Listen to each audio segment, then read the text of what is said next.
Previously on Biblical Scholarly Ramblings. One thing I thought we knew about the Bible was that God did not like child sacrifice. I mean, there's very clear places it's condemned. I have the gentleman with me who has literally written the book on child sacrifice in ancient Israel. It's called Child Sacrifice in Ancient Israel, Professor Heath Dewrell. Child sacrifice seems to be under the surface of a lot of different parts of the Bible. You got so many different people saying, don't sacrifice your child because of this, don't sacrifice your child because of that. On the one hand, yeah, you're saying don't do it, but on the other hand, why are you saying it? If no one would ever think to do it, you don't need people telling you to stop. This was something that did go on, and they obviously perceived some kind of benefit in a world where infant mortality was probably well above 50%. Maybe a sacrifice like this was perceived to ensure that your future pregnancies were more successful. There were reasons that this happened. The fullness of your crops and your juice you will not delay. Firstborn of your sons you will give to me. Likewise you shall do with your oxen and your sheep. For 7 days it will be with its mother. In the 8th day you will give it to me. Oh, what's that saying? Is that saying what they said? In Exodus 13 especially, that's the lead up to the Passover. And it's like, I killed all the firstborn, so guess what you're gonna do?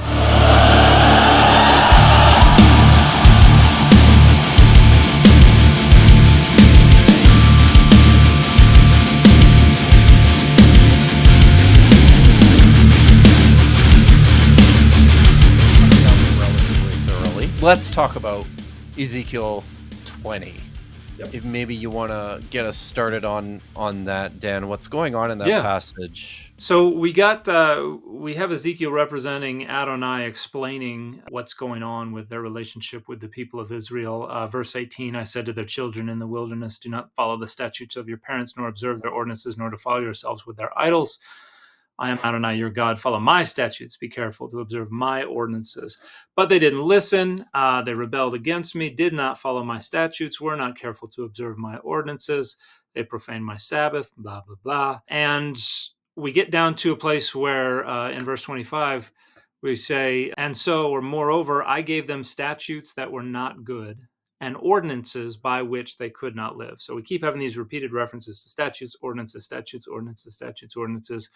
So I gave them statutes that were not good and ordinances by which they could not live. I defiled them through their very gifts in their offering up all their firstborn in order that I might horrify them so that they might know that I am Adonai. And the phrase for offering up all their firstborn there is Passover.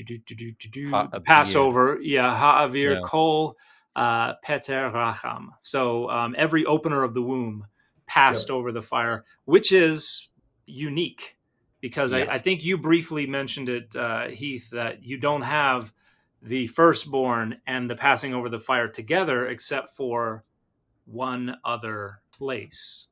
And isn't that Exodus 13? So in Exodus 13, the avar is usually, we're getting technical into Hebrew. The hifil of avar is usually used in reference to the Molech sacrifices. Right. So it's usually referred to as it's a type of child sacrifice, but it's not usually used in reference to the firstborn sacrifices. Now there's good evidence, and I think Jeremiah, the Jeremiah prose material, I think these were originally separate sacrifices, but the folks who opposed them don't seem to have been interested in the fine distinctions between the various types of child sacrifices. In both Jeremiah and in Ezekiel, you start getting Molech language used in conjunction with firstborn sacrifices and vice versa.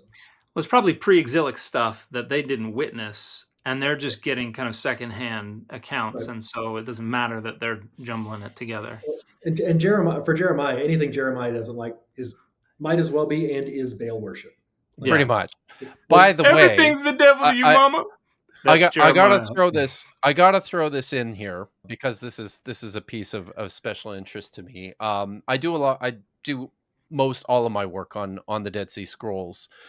One of the oldest manuscripts in the Dead Sea Scrolls is 4Q Jeremiah A, which is a manuscript I've been obsessed with for many, many years because it's old, because it's Jeremiah, because it's really interesting. It dates to, at a minimum, probably 200 BCE.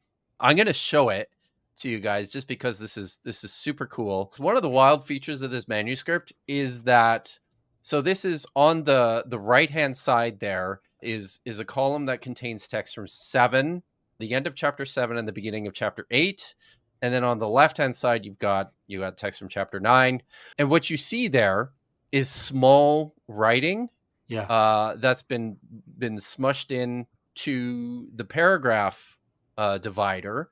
Is that and a later then hand? It's a later hand. It's about 100 years later. And then down the margin, you can see that there's 4 lines down the margin. And I won't show you the final fragment, but there's another fragment of this where that miniature text actually ends up upside down, like in the bottom margin.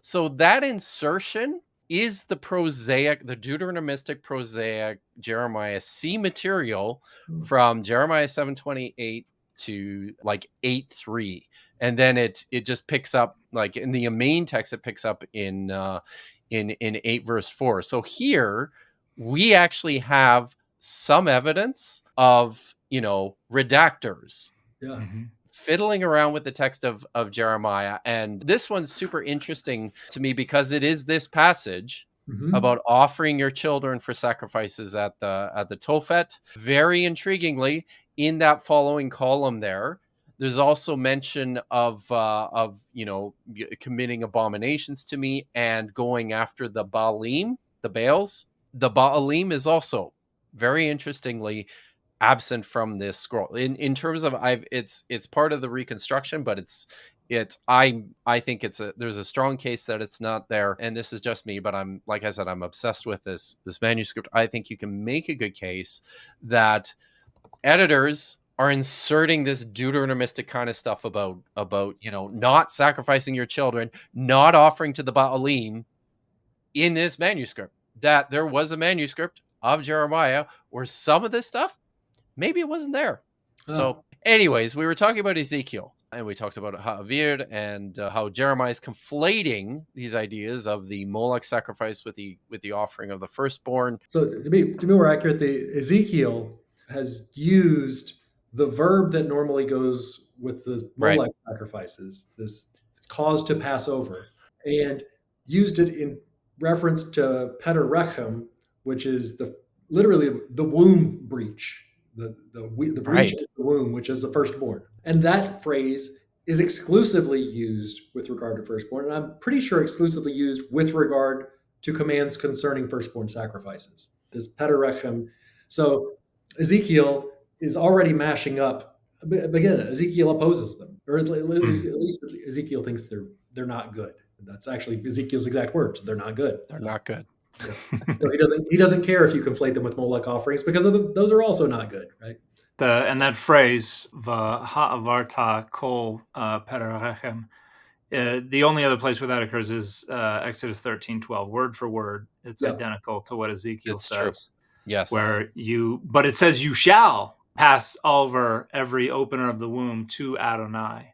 All the firstborn offspring of your livestock that are males shall be Adonai's. And then it says redeem. Verse or 2 down, it says you'll redeem the firstborn of your sons. Yeah. So there's a connection. Though it's not the Havar, it's sanctified to me. Kadeshli, no. In Exodus 13, yes, no, it's Havar. Oh, in Exodus 13:12, it's Ha'avar. Oh, yes. Ha'avarta kol Peter Rechem la Adonai. It's Exodus 13:1. 13:2, I think, is Kadesh li kol bechor Peter kol Rechem. So yeah, it's a complicated verse, and I will admit, right here from the start, this is a complicated verse. What I am going to present to you is a view that it's a published view. It's not my published view, although I'm going to add some things to that paper. It's actually a work by Hahn and Bergsma from, I think it's 2004, in the Journal of Biblical Literature. What Laws Were Not Good, a Canonical Approach to the Theological Problem of Exodus 20:25-26. And that's kind of the meat of what I'll be getting at, but I'm going to add some stuff as well in there as I've considered and thought about this passage. But it's difficult because there's a lot written on it. There's tons of literature. No one here is saying that there's a smoking gun that we've got. There's no real concrete. It's how do we best take the data and account for what we see here on every level. And certain people with certain perspectives will come out one way, often with certain presuppositions, and others will come out other ways. And I am really I honestly just want to get to the bottom of the text. I am not coming at this as like a conservative evangelical needs to have the like if this text was the child sacrifice interpretation, I'd go, okay, well, I'm going to have to think about that and work through that then.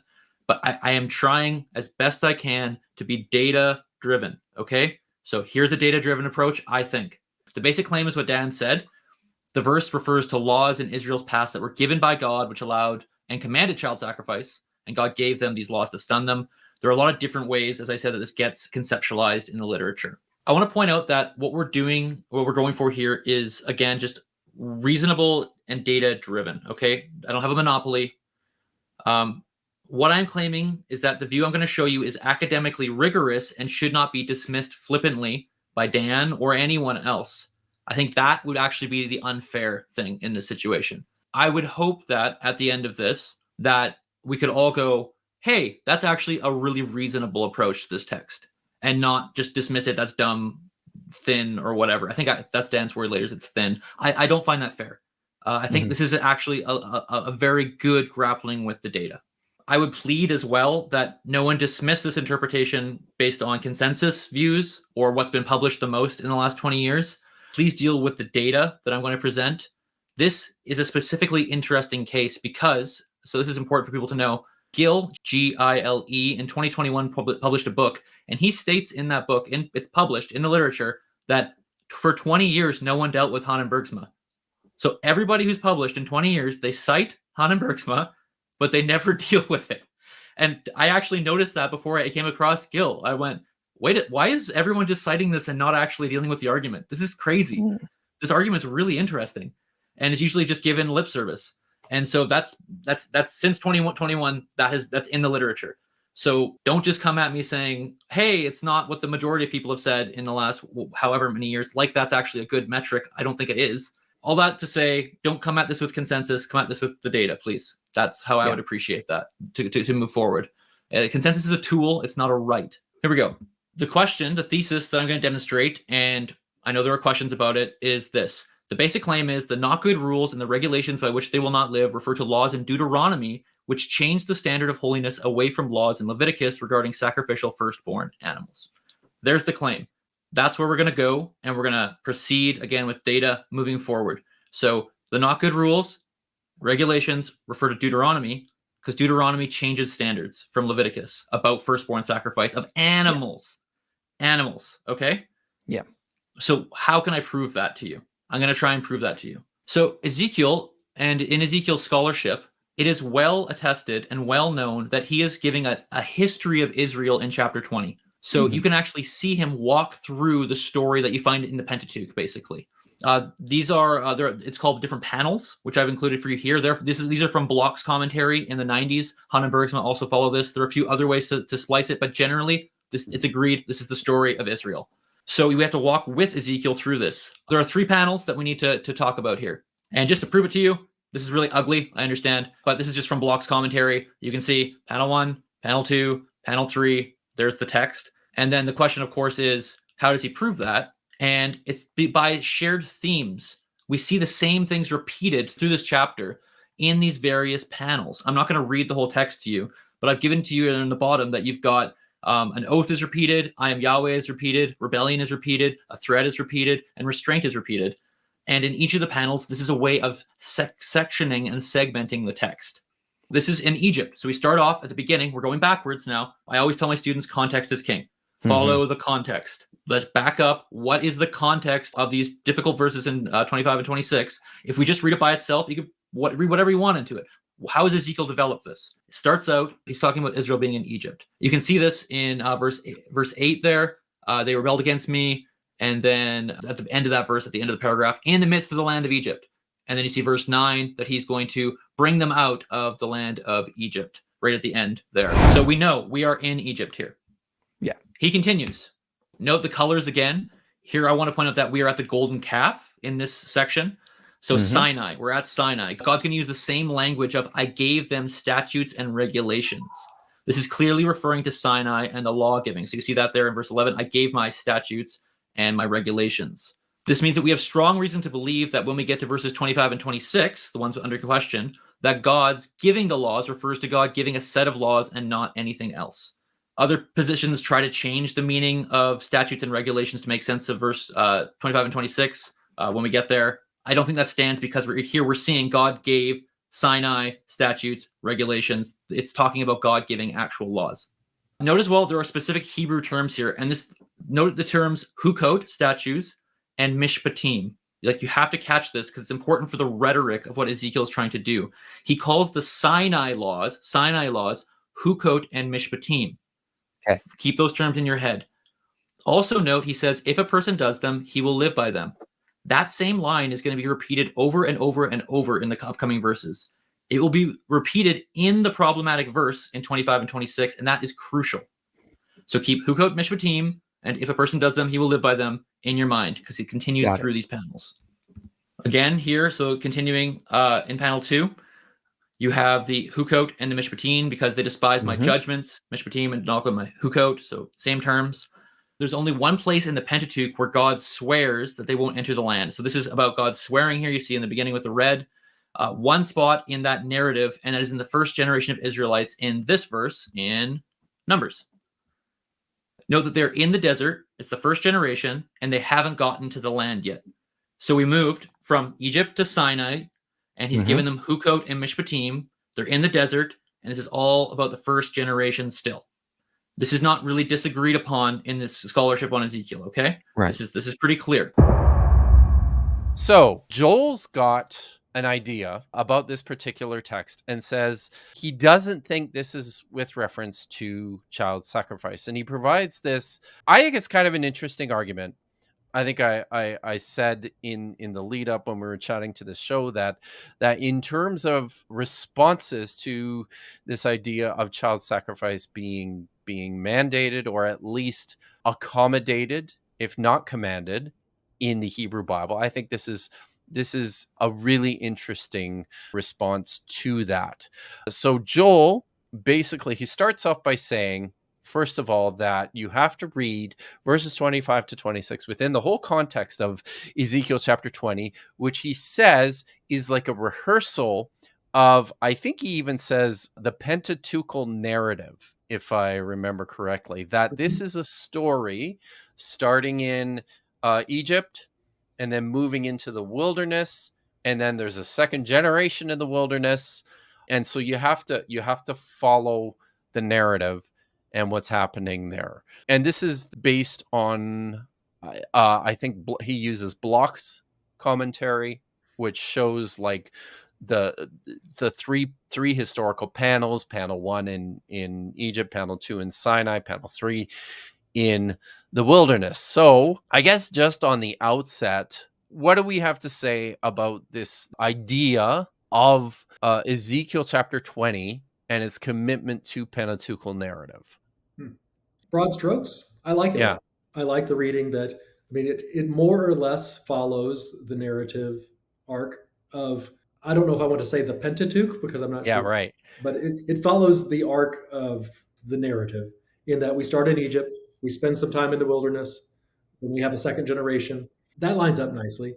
Yeah. And I like the panels. It's almost like a good joke in that you have to say 3 or 4 times like the norm before you get the punchline at the end. So, and it's very repetitive, like over and over again. That's true. They profaned my Sabbaths. They rejected the statutes and ordinances by which a person can do them and live, like over and over again. You read it through the first time, the rest of it's pretty easy, even if your Hebrew is not very good, because you've already. So yeah, I like that. I like Ezekiel is kind of retelling the story. But then I think both Joel and the people he's relying on there, Han and Bergsma, push it a little further than I'm comfortable going, I think. Okay. I would agree. And actually I think that was one of the things that got me most excited about Joel's presentation and his presentation in his original video.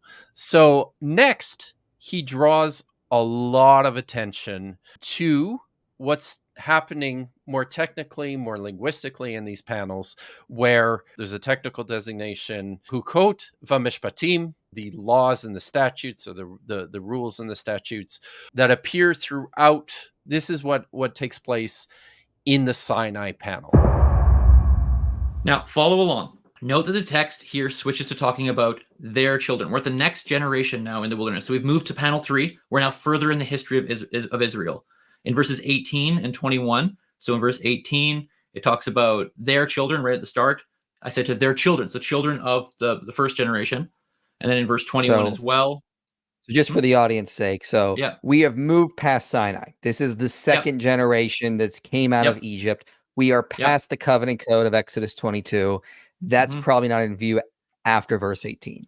Sinai laws are not in view anymore. So the stuff that's given on Sinai, which according to at least the Pentateuchal story is covenant code and is Leviticus as well. That's given 1 year later on Sinai. They don't depart until the book of Numbers. So all of that is Sinaitic law. And now we're going to continue on. So he's given that. So they rebel against God here in verse 21, but the children rebelled against me, which according to the Pentateuchal tradition and the scholarship on Ezekiel, it probably refers to the events of Baal Peor, which is the Moabite kind of idolatry thing that goes on with the Midianite women that you see at the end of the book of Numbers. So God has mercy on that generation. They see that in the orange. But as you said, we are in the wilderness, second generation. They've rebelled. They has mercy. Where does that leave you in the story? Where is Baal Peor? Where are they in the narrative of this coming out of Egypt and the desert? This is Moab. They are on the plains of Moab. They are just across the Jordan River. They're peaking to the promised land. The Baal Peor incident, the rebellion happens, plains of Moab. What else happens on the plains of Moab? It's Deuteronomy. If you follow the narrative Ezekiel lays out, we get to the plains of Moab, and that's where Moses gives the speech of Deuteronomy. Ezekiel has set us up to get here. If you follow it closely, it's all right there. This is data. This is again a data-driven contextual reading of the passage. We are on the plains of Moab in this story. I would also note that we see a change in language in verse 18. I said to their parents in the desert, you must not go in the statutes hukim, not hukot, and the regulations mishpatim. So it's a change now. Well, the statutes under discussion here are the statutes of the parents. So it's no longer talking about the Sinaitic laws. They're not God's laws. The very, I believe it's the next verse, it goes back and says, I'm Yahweh your God to go in my statutes, the hukot. So again, there's this hukot, this special term for God's law, God's ideal law, and then you've got these hukim of the parents. So there's a division between the two terms there. And you don't see that in English, but it's there in Hebrew. So Ezekiel reserves hukot for God's ideal laws. And we're about to see this play out in the verses that we are talking about. So what I've been trying to show you here, which I think is clear enough, is that Ezekiel moves through Egypt, Sinai, second generation narratives. We see Ezekiel get to Deuteronomy. He's on the plains of Moab in the story he's telling in chapter 20. So then my claim, and Hanan Bergsma's claim, is that we're now referring to where Deuteronomy is given. We've walked all the way up to these troubling verses. These are the ones that we started with. And God gives them, in turn, I gave them rules, hukim, that were not good, and regulations, mishpatim, by which they will not live. What rules and regulations are given on the plains of Moab? Deuteronomy. Yeah. So until now, I've provided a sound interpretation based on the entirety of chapter 20 to claim that the rules and regulations here are Deuteronomy. But I actually think we can do more. So this is extra.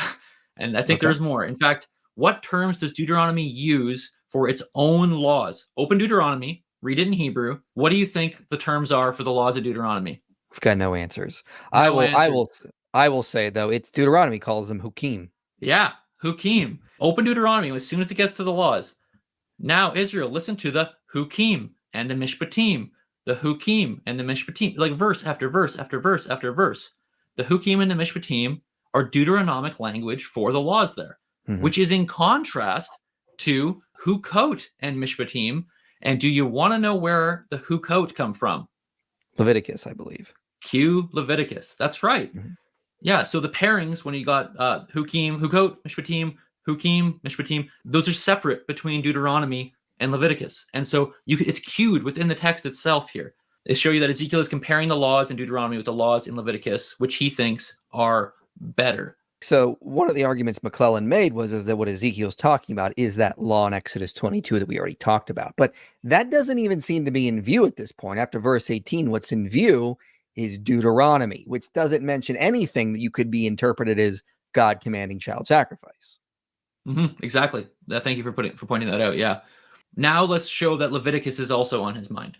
Ezekiel, this is from the Oxford Handbook on Ezekiel. He knows laws, we know, from both Leviticus and Deuteronomy. This is not contested. Yeah. It is also well established that Ezekiel prefers Leviticus over Deuteronomy. I'll say it again. He prefers Leviticus over Deuteronomy. I understand that Leviticus could be parsed out as different sections. I'm avoiding all that source critical stuff right now for the sake of the argument. I understand it, taking it, putting it to the side. Thank you. So again, you've got there a bunch of different laws. Here's more just to show you. This is from the Oxford Handbook on Ezekiel from 2020, that he knows these laws, okay? So it's not contested. And then here's in chapter 20. So this is from A Legal Illusion, Jared from 2022. The H there is just a way of referring to Leviticus in a different way, but essentially more stuff. So we know even in this chapter itself, he is talking about Leviticus and referring to Leviticus. Ezekiel loves his Leviticus. He loves Leviticus like Michael likes Scotch. You like Scotch, right? You said that before, right? Amen. So here's more as well that he's citing and alluding to Leviticus and its laws in chapter 20, this chapter we're in. Punchline with the hit Hukot and the Mishpatim. Ezekiel has been citing Leviticus over and over again this whole time. You might not have seen it. I tried to cue you. It begun way back in the first panel when he gave laws by which if a person does them, he shall live. So you see that right there, Leviticus 18:5, by which if a person does them, he shall live. That phrase is directly from Leviticus. It's only here in Leviticus. This is as much as a citation as it gets in the Old Testament.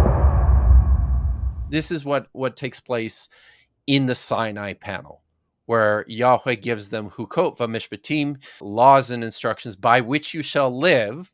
Mm-hmm.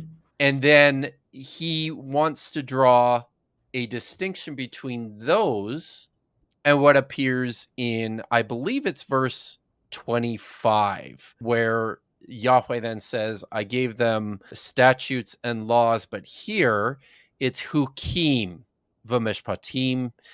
And very cleverly, and this is Hahn and Bergsma here, right? This is their argument from the article, that this change in the first word from the feminine plural to the masculine plural is really significant to the retelling of this story. And this has to do with a different set of laws, a different set of regulations from these Hukot v'mishpatim. And I have to say, too, I kind of like that as well. I don't know what you guys think about that, but I like this idea that this change in the verbiage there on the part of the author is signaling something different about the law code that he has in view when he's discussing verse 25 and 26. So I'll say I think there is absolutely a code switching going on there, where the use of the masculine plural is indicating distinction from the laws that are good, the laws by which they might live. However, I think going outside of Ezekiel and saying, oh, this is all D, is shooting well beyond the mark, because you don't even have to go outside of Ezekiel 20 to find another masculine plural use of Hukim. You have it in verse 18, which is not a reference to the Deuteronomistic laws, where it says, I said to their children in the wilderness, do not follow the statutes of your parents, behukei avotechem. So that is masculine plural, Hukim, and nor defile yourselves with their idols. And so I don't think we have to go, where can we find this, why there's using this bizarre masculine plural. Ezekiel uses the masculine plural outside of that as well. You have it in Ezekiel 11. You have it in Ezekiel 36. So it's not like this is our super secret decoder ring, activate Deuteronomistic criticism. This is just saying, yeah, the stuff they did before, not good. The stuff I gave them, good. And it's like God is saying, you want some laws to live by? I'll give you some more laws to live by. Here are the bad ones. So I think what it's suggesting is that things like Exodus 22, 28, and 29 are these punitive overlays where you won't listen to me. So fine, I'm going to give you these laws right here, and I'm going to show you who's boss. I mean, that is a far more parsimonious, far more simple explanation of the distinction of the masculine plural and the feminine plural. That, I think, satisfies the Occam's razor a lot better than ginning up this notion that the Deuteronomists were being condemned by Ezekiel, and he suggested they were child sacrificers or something like that. Yeah, I would be much more confused. So, I mean, the essential argument, it rests on two. Can you tell us about Han and Bergsma's article and then some of your problems with it, Heath? Yeah, That'd be great.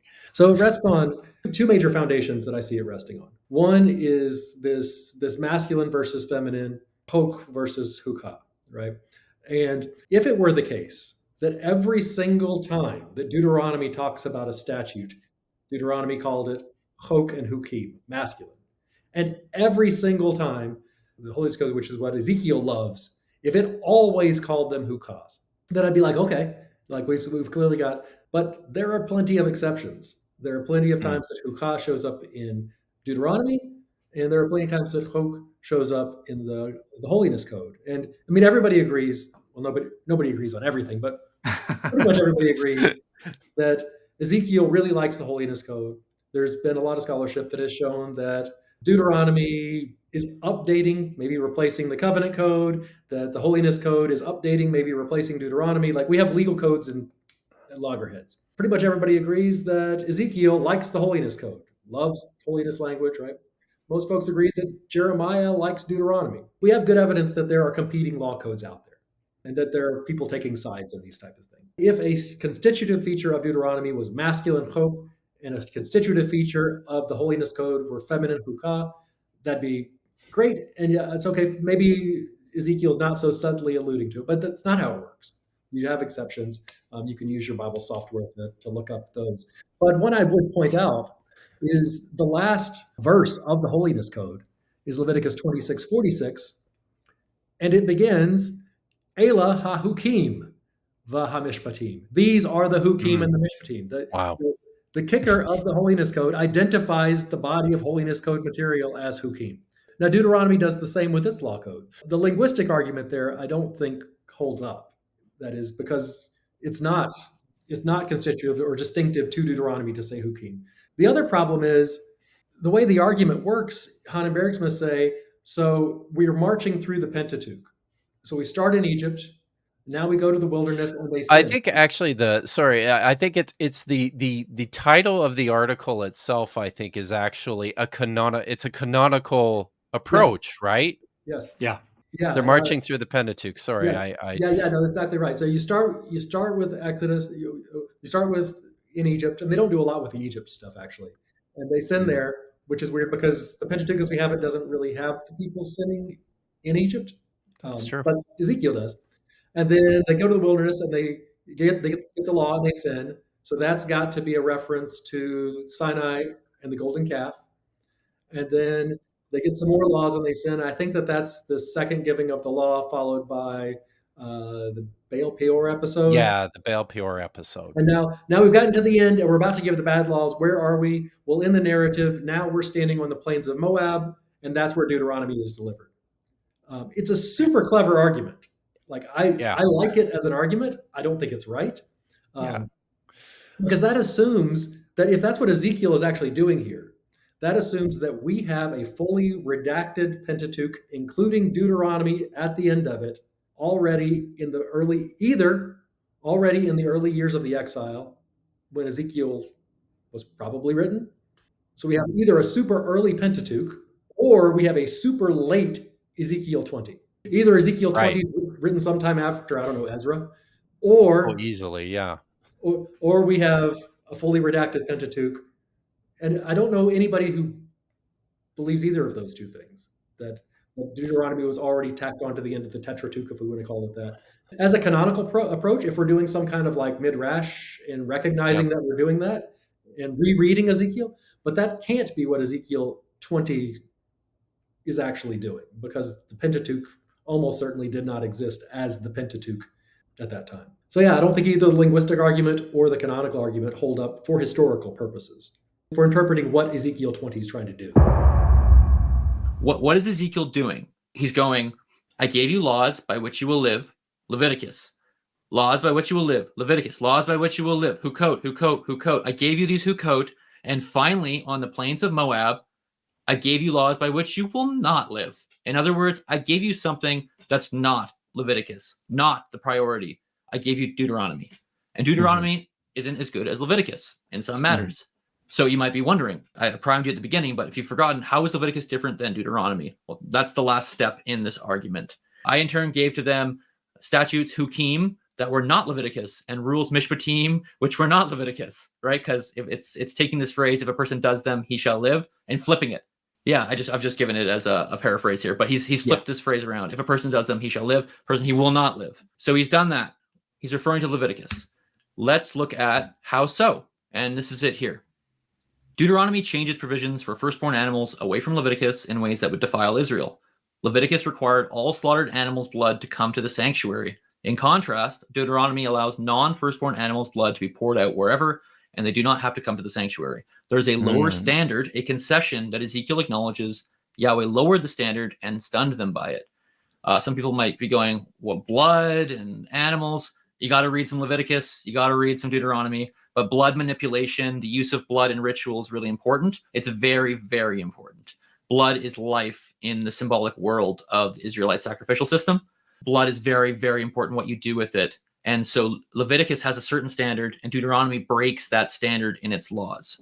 So let's talk about that. Here's Dewrell summarizing Hanan Bergsma. Ezekiel is referring to Deuteronomy's allowance that non-firstlings, non-firstborns may be slaughtered in a secular context, not the tabernacle, against priestly tradition that require all animals slaughtered to take place in a sacred context. Thus, from a holiness priestly perspective, the Deuteronomic Code represents statutes that were not good in that they required only firstborn animals to be sacrificed, but not others. So he's just repeating Hanan Bergsma there, but he doesn't do any more with Hanan Bergsma. He just kind of gives the idea. If you want to see the actual verses, they're here for you. Leviticus 17, 2-6, and Deuteronomy 12, 15 to 18. No, I think the point we're trying to make here is that because Ezekiel, by verse 18, so when we get to the sacrificing verse, 26, what's in view is Deuteronomy. Well, there's nothing in Deuteronomy about child sacrifice. What is in Deuteronomy is about sacrificing firstborn animals. So what Ezekiel 20:26 is talking about when it says offering up firstborn, it's not talking about children. We have read that in there. We have read child into there. And what's in view is Deuteronomy. And what's in Deuteronomy? Offering up firstborn animals. So Ezekiel's not saying God gave laws for child sacrifice. He's saying he gave less ideal laws in Deuteronomy about how you offer up firstborn animals. Yep. And there's standards are changed with the blood. So blood is now kind of poured out on the ground. Blood is not sacred and brought all animals, all slaughter is not brought to the tabernacle. So it's different, and it does defile them that way. Even notice this, that you shall say to them, if there's anyone from the house of Israel or an alien who dwells in their midst who offers a burnt offering or a sacrifice, and he does not bring it to the tent of the assembly's entrance to sacrifice it for Yahweh, then that man shall be cut off from his people. So you can see how big of a deal this is, right? Like you got all sacrifices come to the tabernacle according to Leviticus. Otherwise, you're cut off. Deuteronomy goes, yeah, no, just your firstborns and voluntary offerings. They can come. Everything else is fine. It's a big deal. So here's their conclusion from Hanan Bergsma. Several provisions of the Deuteronomic Code would be perceived from a priestly, Ezekielian perspective as violations of a higher standard of holiness. This applies specifically to the Deuteronomic provisions limiting sacrificial slaughter to firstlings and voluntary offerings, and allowing the redemption of firstlings and the purchase of substitutes for sacrifice at the central sanctuary, which would be illicit and offensive according to the Holiness Code. And they give you the verses there. Again, if you want to dispute what I've said, please just deal with the argument I'm giving you. There's data here. This is, I think, a very compelling argument. It makes a lot of sense, and it ends up being this. I gave them rules that were not good, which is Deuteronomy, and by which they will not live, which is Deuteronomy. And I defiled them through their gifts and sacrificing all their first animal offspring of the womb because of this changed standard in animal sacrifice of the firstborn, relating to the firstborn. If you buy all that, then Hanan Bergsma's argument is, what Deuteronomistic law is Ezekiel referring to? Ezekiel is referring to secular slaughter. That is the idea that you can slaughter firstborn animals outside of the temple. Deuteronomy centralizes worship in one spot. That becomes a problem if you live in, say, Beersheba or Dan and want to eat meat. You've got a multi-day journey to get to the temple just as long. So Deuteronomy says, no, you don't have to come to the temple to slaughter your animals anymore. You can just do it out in the fields. Hanan Bergsma's argument is that's what Ezekiel's talking about. Deuteronomy doesn't call its firstborn animals pederechem. Right.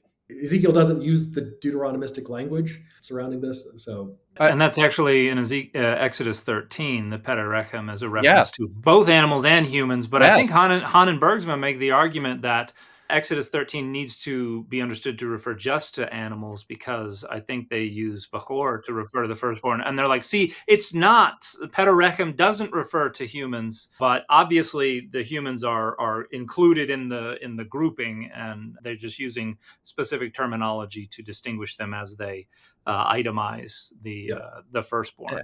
And I think this fails on the use of the Hifil Ha'avir in Ezekiel 20, it's 26, I think, right at this point, where if you look, Ha'avir appears in the book of Deuteronomy one time, or at least in a cultic context, right? It's, again, this is another one of these really super flexible words that you have to work hard to figure out the range, the usage of it amongst this larger range. But in the one place where it appears in a cultic context in Deuteronomy, it's about child sacrifice. Yep. And when you go through the entire text of Ezekiel, and he uses it, I think, 5 or 6 times, he uses it again in this chapter in verse 31, I think. Yep. Child sacrifice. Yep. Every time. It's child sacrifice. In fairness, here in Ezekiel 20:26, technically it doesn't It's say not children. as clear. Yeah. In 20:26, it's just kol pederechem. And pederechem, again, just means womb breach. It could be an animal womb breach. It could be a human womb breach. It's not spelled out clear. Now, it's not clear to me why an animal womb breach would serve to defile the people. When you get down to 31, it's in ha'aviring, in causing the Passover, banechem, your sons, ba'esh, in fire. So 31 is very clear. Unfortunately, as Joel points out, 31 is not there. That phrase is absent from the Septuagint, the Greek translation. So Joel is able to say, see, it's a late addition. Someone's put that in later. Fine, fair. But that means somebody, whoever put that into 31, who was a lot closer to the text than I am, thought that 26 was talking about child sacrifice. Yeah. That's our earliest interpreter of this text, is that extra phrase in 31, and 31 saying, yeah, by the way, in case you were unclear on what we were talking about up there, it's about child sacrifice. And I also find the argument a little bit of a stretch, because the idea that these Deuteronomistic pieces of legislation, as you mentioned, somehow this is polluting them, but also somehow it's desolating them. It's horrifying them. They're like clutching their pearls at the thought of sacrificing an animal away from the temple. I mean, it fits a lot better to just allow the text to operate on its own terms, recognize that this is about child sacrifice. That's something that's horrifying. That's something that also would desolate the population, would render their society ruined. So just to review here, his argument for what is desecrating the people here, he says this: Deuteronomy changes the provisions for firstborn animals away from Leviticus in ways that would defile Israel. Leviticus required all slaughtered animals' blood to come to the sanctuary. In contrast, Deuteronomy allows non-firstborn animals' blood to be poured out wherever, and they do not have to come to the sanctuary. There's a lower standard, a concession that Ezekiel acknowledges. So he says Yahweh lowered the standard and stunned them by it. So and I believe that's drawn directly out of Hahn and Bergsma, right? I haven't actually read their article. That if it's not the exact language, that accurately captures. Yeah. And I think they address at one point the argument that this is about child sacrifice, and just kind of deflect it based on the notion that that's not realistic. And honestly, as I understand what I think was going on regarding the conflicts around the Holiness Code of Deuteronomy, I have no doubt that Ezekiel probably would not be okay with secular sacrifice of animals. I just don't think that's what he's talking about here.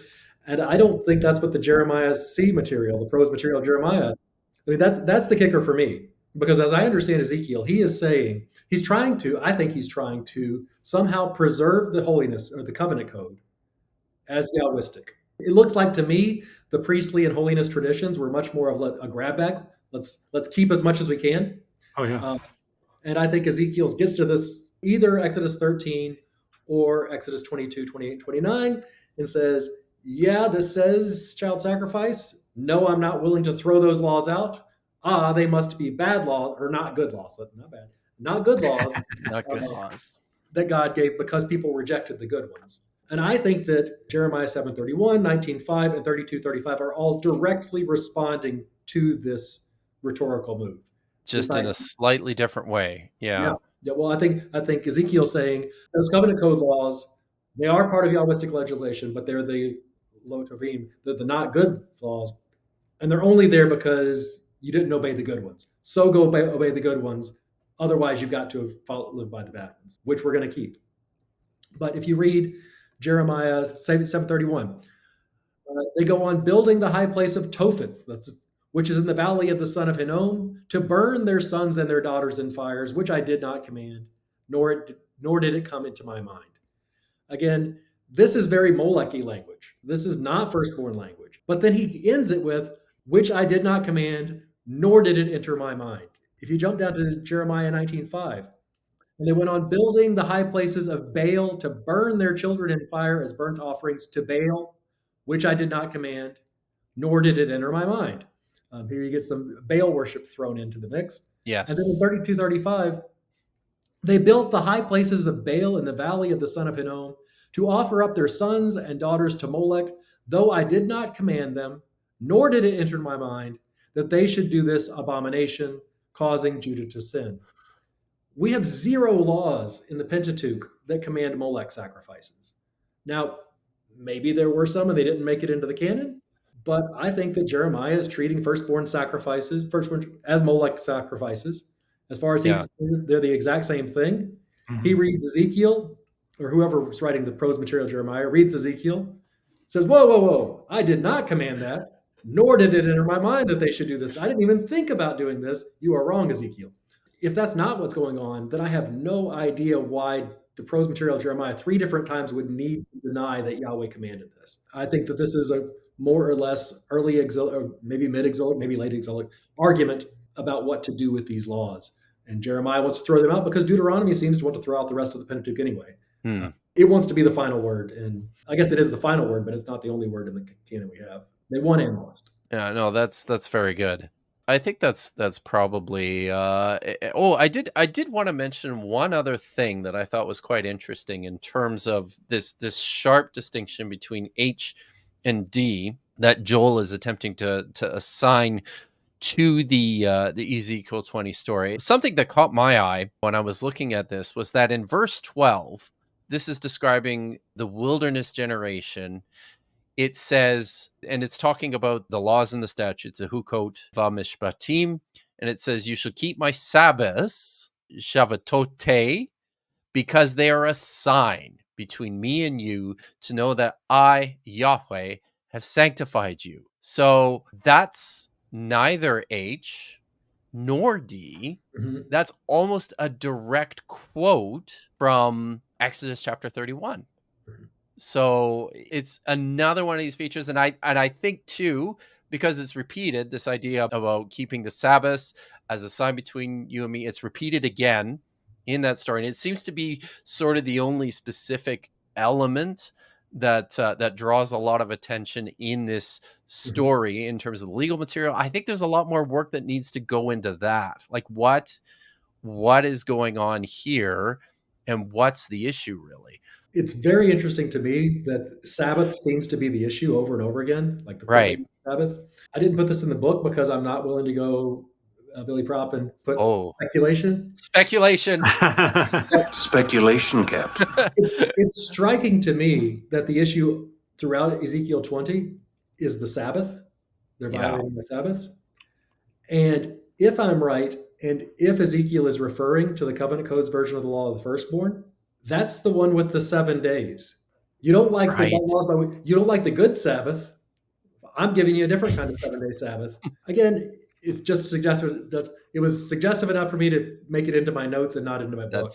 But either way, pretty hot. I gotta say, that's pretty hot. I like that. The bad Sabbath, the Black Sabbath. There's the Black Sabbath. The Black Sabbath. Nice.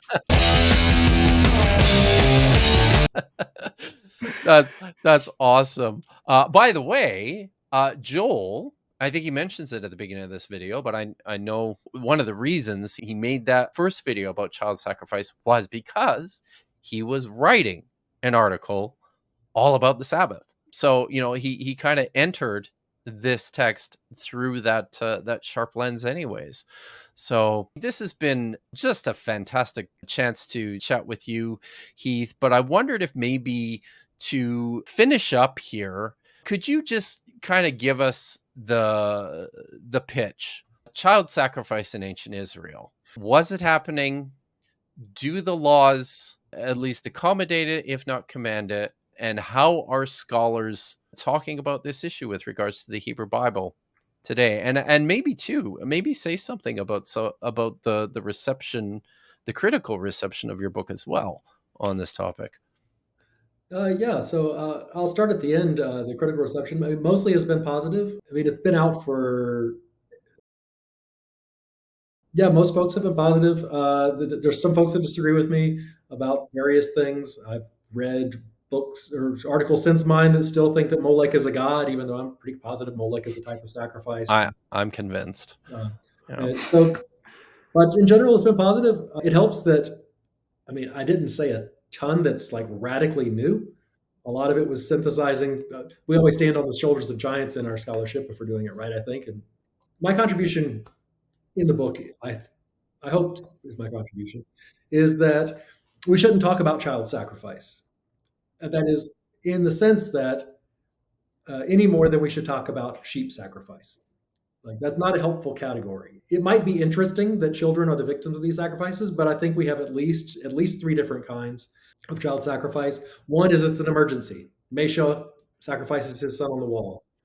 In Micah 6, what shall I do to atone for my sins? It gets bigger and bigger and bigger. What can I give God to atone for my sins? And the last one is my firstborn son. Neither one of those are general firstborn sacrifices, just because they're the firstborn. This is like, oh boy, I'm in trouble. So that's one kind of child sacrifice.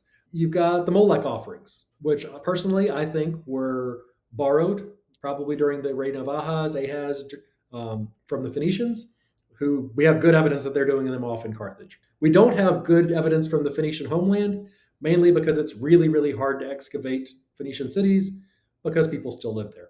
People get upset if you excavate their basements. And then the third type is the what we call the general sacrifice of the firstborn. And that's what we've been discussing pretty much this entire time. I think it's important to note that texts can describe the practices of a community, and that community could be a very small community. I don't think at any point in Israel's history that the entirety of the Israelite people were doing anything in common necessarily, much less sacrificing all their firstborn children.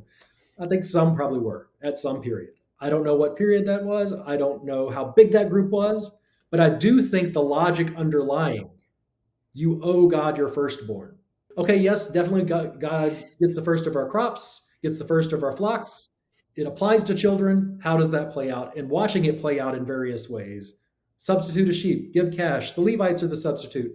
So in a lot of ways, even though the form of the Hebrew Bible we have it, and the vast, vast majority of the voices in the Hebrew Bible, almost unanimous, but only almost, say no child sacrifice, period, the logic underlying it lives on.